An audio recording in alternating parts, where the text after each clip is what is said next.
그리고 이제 샹크스가 또 원피스를 찾으러 갈 시간이라고 말한 건 역시 엄청난 이슈화가 되었습니다. 샹크스가 원피스를 찾으러 갈 시간인데 왜 좀 당황스럽냐? 샹크스가 사람들 눈에 좀 선역으로 꼽혀있잖아. 근데 선역인데 갑자기 원피스를 찾는다? 루피의 목표가 원피스를 찾는 건데 샹크스가 갑자기 원피스를 찾으러 간다니까 사람들이 좀 의아한 부분이 있어요. 자, 이렇게 샹크스가 대신 흑막설도 있고 결국 루피랑 싸우게 된다는 말도 많은데 제가 볼 때는 싸우진 않을 것 같아요.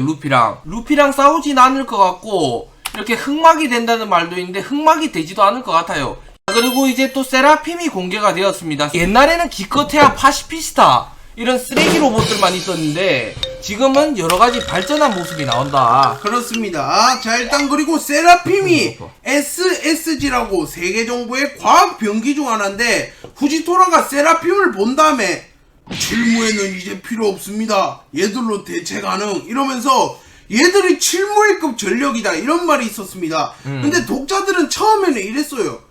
야, 원피스 세계관에 기계 덩어리들이 뭘 하겠냐? 초능력자들 나오는데 대표적인 기계 덩어리들이죠.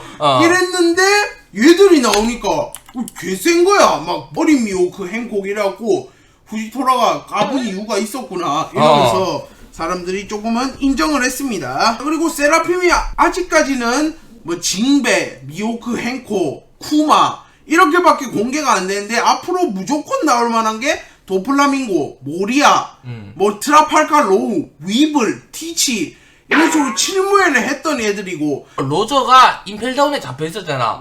그때 피를 채취해서 로저 세라핌이 나올 수도 있다. 카이도우 세라핌이 나올 수도 있습니다. 카이도우도 엄청난 실험을 당했기 때문에 이미 킹의 세라핌은 뭐 형이죠. 킹의 루나리아족 특성을 다 알고 있기 때문에.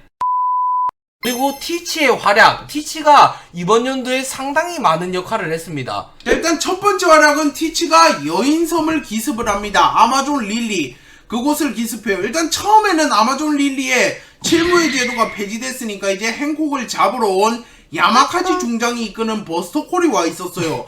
하지만 와 있었네요. 티치가 와가지고 개박살 낸 다음에 곧바로 이제 행콕을 기습해서 이렇게 잡아. 어둠에 잡혔기 때문에 행콕이 능력도 사용하지 못하고 저항을 못하고 있죠. 그래서 이때 티치가 메로메로 열매를 좀 뺏어가 볼까 이렇게 물어보니까 행콕이 그건 야 나랑 통한 거지 너는 좀 아니다 이렇게 도발을 하니까 티치가 열받아서 이제 죽이려고도 하는데 갑자기 또 레일리가 나옵니다. 레일리가 와가지고 어이 흰수염 쪼꼬마 그러지 마라 난 이 싫다 이러니까 티치가 레일리 이러면서 놀래요. 잃을 게 많다고 판단해서 그냥 뺍니다. 티치족이. 그렇죠. 근데 레일리가 이때 이런 말을 합니다. 난 지금 늙어가지고 티치한테 못 이기지만 잘됐다 차라리 티니까 그래가지고 현 레일리보다는 확실히 티치가 더 강하다는 게 나왔습니다. 자, 그리고 이번에 티치가 로우를 기습합니다. 포네그리프를 훔치려고. 로우, 키드, 루피 중 아무나 기습하려고 했는데 로우가 딱 걸린 거야. 아무나 기습이 아니고 배협이 이렇게 네 군데가 있잖아. 동서남북. 그러니까 딱 대기하고 있다가 오는 놈을 기습하는 거지. 가장 만만한 곳에 가장 해류가 좀 안전한 곳에 얘가 기습을 해요. 그런데 로우는 솔직히 말하면 루피랑 키드처럼 무지성이 아니라서 안전한 길을 택했거든.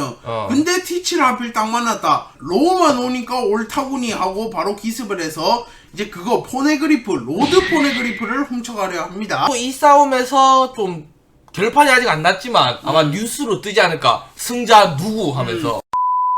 자, 이제 필름 레드가 한국에 정식적으로 개봉이 되었죠. 그리고 필름 레드에서 이제 우타라는 새로운 캐릭터와 샹크스 비밀에 숨겨졌지만 인지도도 있고 전투력도 강한 그 캐릭터의 전투신이 공개되면서 필름 레드가 역대급으로 기록을 세웠다고 합니다. 그렇죠. 필름 레드가 원피스 극장판 중에 역대급이라고 찍혔죠. 우타라는 신 캐릭터가 등장했는데 인기가 하늘을 찌르고 있죠. 지금도 계속 꾸준히 나오고 있고. 그래가지고 우타가 본편에 한 번 더 등장할 가능성도 생겼어. 워낙 인기가 많으니까. 본편에 이미 조금 나오긴 했죠. 자, 그리고 이제 해군 대장 로쿠규가 등장을 했습니다. 로쿠규가 검은 실루엣으로 이렇게 이런 식으로 가려서 나왔었는데 근데 가려서 나와도 뭔가 유쾌한 느낌은 있었어. 이 사람 라하하하 하지만 이번에 제대로 또 정체가 공개됐죠. 그렇죠. 능력과 함께 이렇게 정체가 나왔습니다. 와노코니 편이 끝난 이후 갑자기 얘가 나타나서 밀짚모자 족치러 가야지 라하하하 이러면서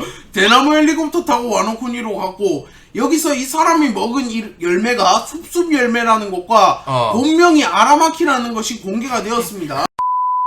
자, 그리고 이무가 또 등장을 하고 활약까지 했습니다. 최종 보스로 추정이 되는 남자인데 진짜 어떻게 보면 얼굴은 안 나왔지만 눈만 나왔죠. 공격하는 것이 나왔죠 이번에. 이렇게 눈만 나오고 베일에 쌓여있고 목소리도 몰라. 근데 최종 보스인 것만은 알 수 있다. 그리고 이무의 능력인지 고대병기인지 모르겠지만 섬을 통째로 날려버렸다. 흰수염 로저스 하면 섬이 그냥 부서진다, 나무 뽑힌다, 막 갈라진다 이랬잖아.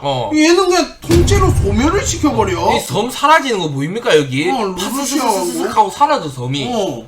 그래가지고 이게 파괴력만큼은 또 엄청납니다. 그리고 여기에 사보가 있었는데 사보 이거 맞고 뒤진 거 아니냐 이런 말들이 많죠. 자, 그리고 사보가 염제 등급. 이러니까 죽은 게 더 많은데 이거 등급가 없어 죽으면. 그리고 사보가 이렇게 쿠마를 구출해내면서 염제라는 칭호를 얻었죠. 뭐 그냥 쿠마를 구출해서가 아닌 후지토라 로구교 포위망을 뚫고 이 쿠마를 구출했다. 물론 사보도 뭐 혁명군 몇 명 데리고 갔다고 했어요 간부들. 근데 뭐 걔들이 대장 앞에서 소용이 있겠나. 사보가 캐리했겠지. 약간 이런 느낌이라서 사보가 엄청나게 떡상을 해서 독자들마다 좀 평가가 갈려요. 여전히 뭐 사체관급이다, 아니다, 뭐 해군 대장급이다, 아니다, 사왕급이다, 아니다, 로저 넘었다. 그건 없어요. 그런 식으로 갈리고 있는데 그럼 어디 급인 것 같아요 개인적으로? 진짜 예측한 대장급? 이체관, 낮으면 이체관, 높으면 해군 대장급. 저는 대장급은 도달했다 봅니다 이제. 그렇죠. 자, 그리고 이제 가장 하이라이트 니카루피 등장. 이건 빨간색으로 또 칠을 해놨습니다. 이게 진짜 원피스 역사를 바꾼 화다 이것도. 일단 니카루피가 왜 나오냐면 카이도우한테 계속 인마가 패배를 해요. 그러다가 결국 신의 능력을 각성하면서 한번 부활을 하게 됩니다. 카이도우가 이제 페이감 라그나로크로 그냥 개패버리잖아. 데르니까 방해하니까. 그래서 루피의 심장이 멈췄고 생명력이 감지가 안 돼서 카이도우도 죽었네 이러고 내려갔어. 근데 위에서 갑자기 씩 소리 나더니 갑자기 드니샤 코끼리 와서 VV 돌아왔다 하면서 막 뿡거리니까 뭐야 하고. 그리고 그 쳐다보죠. 코끼리가 이런 말을 합니다. 이 익숙한 리듬 그런 거 보니까 뭔가 루피가 등장할 때 특수한 소리가 나는 것 같아. 그러면서 애니 때 좀 나오지 않을까요 그게? 루피가 이렇게 모든 상처를 치유하면서 니카 루피가 되어서 깨어납니다. 뭔가 이렇게 머리 스타일이 확 바뀌었죠. 옷도 흰색으로 변했다는데 이건 무슨 효과인지 모르겠어요. 자, 그리고 카이도우를 압도하기 시작합니다 그냥. 또 카이도우가 세계 최강의 생물이고 1대1은 카이도우지 이래가지고 완전 무적의 느낌이었는데. 그리고 루피도 개 털어버렸잖아. 근데 갑자기 니카 되니까 반대로 털리네. 니카가 막 카이도우로 줄넘기 하고 아니면 뭐 머리 뚫어버리고 이렇게 가지고 놀아버리니까 사람들이 와 루피 존나 세다 이러면서 루피 처음 나왔을 때 니카 처음 나왔을 때만 하더라도 로저 넘었다 이런 말인데 요즘은 좀 이제 식었어. 평가가 좀 절하되면서 최소 그냥 샹크스급 사왕 살짝 이상급 음. 흰수염 로저 뭐 이런 애들과 사왕 사이 그 정도 급으로 평가를 받고 있습니다. 자, 그리고 최근에 또 기어 6 모드는 아니고 갑자기 선글라스를 능력으로 만들었는지 착용하는 모습이 나왔어요. 로브루치랑 이제 한번 다시 붙으면서 니카를 꺼내들죠. 카이도우와 붙을 때도 줄넘기로 충격을 줬는데 이번에 로브루치랑 싸울 때는 루치가 훨씬 약하잖아 솔직히 카이도우보다는. 그렇죠. 그러니까 더 갖고 놓기 쉬우니까 막 이렇게 피하고 얼굴 커져가지고 막 먹은 다음에 뱉어버리는 게 너무 잔인하던데. 그리고 이렇게 선글라스 쓰면서 농락하는 거 보니까 니카가 되면 진짜 잣같이 싸운다. 상대를 일말의 그 양심이 없다.